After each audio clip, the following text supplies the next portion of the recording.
శరీరాన్ని ఆధారం చేసుకున్నంత కాలము నీవు ప్రభు యొక్క మార్గంలో నడవలేవు. బాగా గుర్తుపెట్టుకో.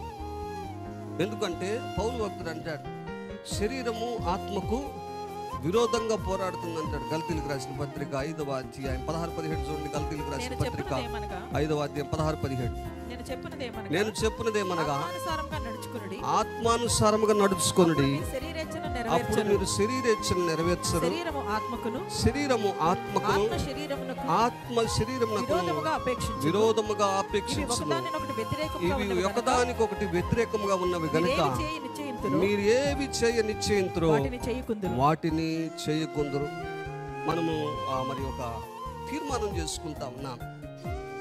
ఆ తీర్మానాన్ని అనుసరించి మనం నడుచుకోలేకపోవటానికి గల కారణం ఏంటి అంటే శరీరాన్ని ఆస్పదం చేసుకుంటాం. శరీరము డామినేట్ చేస్తుంది ఆత్మను. శరీరానికి ఆత్మకు ఎప్పుడు కూడా పోరాటం ఉంటుంది అంటున్నాడు పౌలు భక్తుడు.